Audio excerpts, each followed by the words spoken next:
Okay, today we're going to be talking about the top 12 priorities for planning large initiatives when attempting to implement a one-to-one type of technological situation in your school or your district.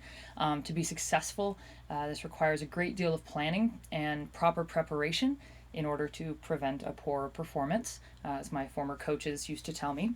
But if schools and districts prepare appropriately, both pedagogically and financially, they should be just fine. So let's get started. The first thing that should be considered are how this technology is going to be integrated into the classroom. Don't act as if you're the first person ever to integrate technology into schools. We're long beyond that now, which is fantastic, and that is really cause for kind of celebration as we kind of approach this, because there's so much available online, and we should absolutely be trying to tap into that. We should also be working with our colleagues to identify the types of technologies, the functions that they might perform that would make this integration successful in our grade levels, departments, and individual classrooms. Finally, it's going to be so important to read the research. There is a wealth out there regarding which technologies and how they are implemented in classrooms is either advantageous or not. And paying attention to that will prevent mistakes down the road. Not everything has to be trial and error. All right. Step number 2. You have to decide where the technology is going to come from, the hardware. Will the school provide all of the devices? Are the socioeconomic needs kind of so dire that would be required? Or do students have enough financial means that maybe some of them could bring their devices to school, and would they be allowed to do so? Or could it be a combination of both? Could it be identified that a certain number of computers were necessary on campus, while students who had their own and felt more comfortable working on their own would be able to? The only problems that one might have to consider there is, what types of servers and operating systems are schools using. If you have a Mac and PC blended environment, sometimes submission causes problems, but we'll talk about that a little bit later. After you've selected the devices, then you need to start talking about software.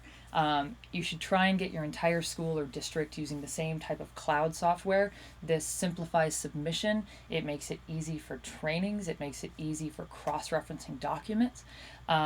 Additionally, then you should give teachers some agency and allow them to evaluate and select the software that would be specific to their department or their grade levels needs.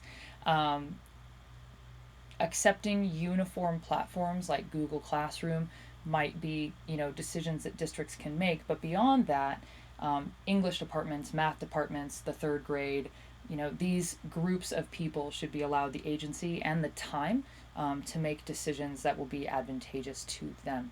And then finally, once you've decided what that software is that's going to be useful to you, that's going to enhance your instruction, it's so important to make sure that all of that will actually match the operating system that your school is going to be using. If the school is buying PCs for everybody, then it has to be compatible with the Windows operating system. Similarly, if Macs are being adopted, everything has to be Mac compatible. After that, now we get to the fun stuff, where we start combining curriculum and pedagogy with technology. This is a particular type of knowledge that once teachers not just understand their content and how to best teach it in an analog way, can actually look at technology and ask themselves, what are this technology's particular capabilities, and how can I use them to not just communicate my curriculum, but enhance and amplify my curriculum, maybe make it more user-friendly and engaging to students. It's important there also to keep in mind the principles of instructional design to make sure that the technology being implemented matches the pedagogical sequence, so that it does, amplify student learning as much as possible.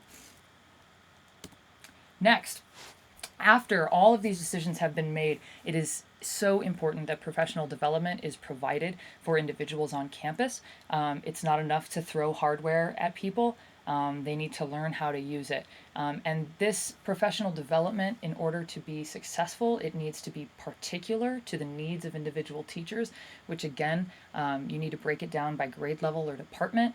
Let those teachers tell you what they need, And then don't just provide one short session, provide consistent trainings on one particular technology over the summer or throughout the year.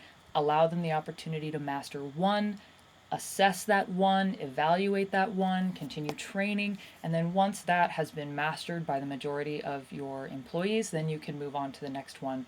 But professional development that is scattered or not particular is just never effective. So keep in mind that you need to listen to your teachers. After that, monitor and evaluate the use of technology.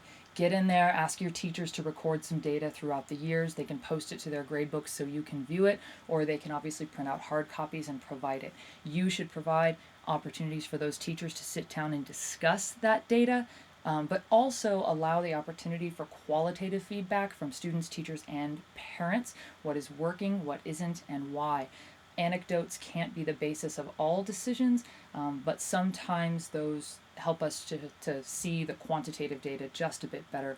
And again, when you go into your evaluations, be encouraging, be the cheerleader, take the coach approach, encourage your teachers. Some of them might be scared of this technology and hesitant, so remain positive about it. Next, you have to decide what your issues are going to be as far as your access. And we're talking about internet access here and wireless access. And internet filters might be appropriate, especially for younger grades, but as students get older, it might be more important to teach them appropriate use and netiquette, because sometimes we block things that would actually help their learning process. Allow your teachers the opportunity to make some of those decisions in their own classrooms, to come up with their own procedures and disciplinary structures if students step out of line. Perhaps your whole school will undergo some sort of netiquette training in order to better prepare them for proper use. But don't just cut everything off just because sometimes it leads to bad stuff. Next, after that, we want to talk about long-term planning. Technology will eventually run its course. It will be slow. It will be clunky. Technology is always changing. You'll have to replace it. You will have to upgrade it.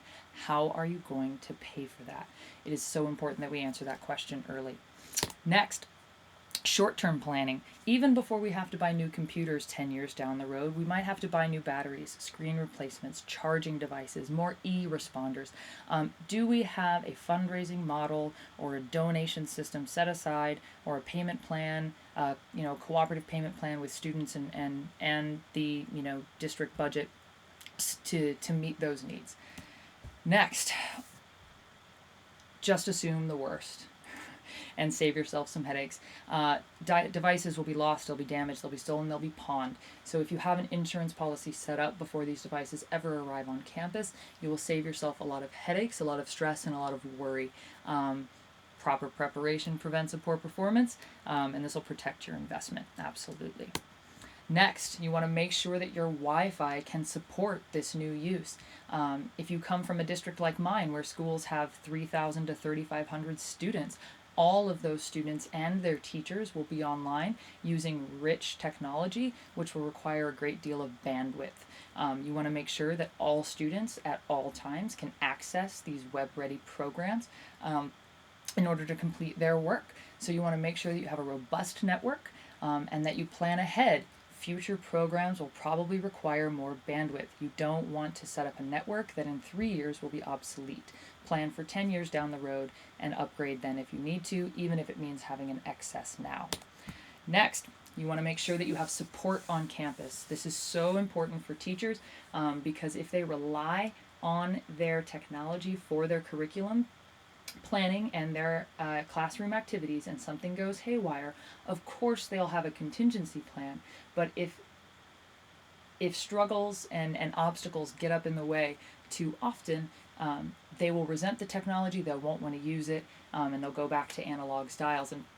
And that's not the goal here. So make sure that you have a happy staff, provide a great deal of support, and make sure that staff is not only friendly and positive, but they're also receiving relevant training on the technologies that teachers are implementing so they feel comfortable with them. So that's about it. Here are my resource slides. Not sure what I'm supposed to say about those, but they're here per my professor's request. And those are the 12 top priorities for planning large technological initiatives on your campus.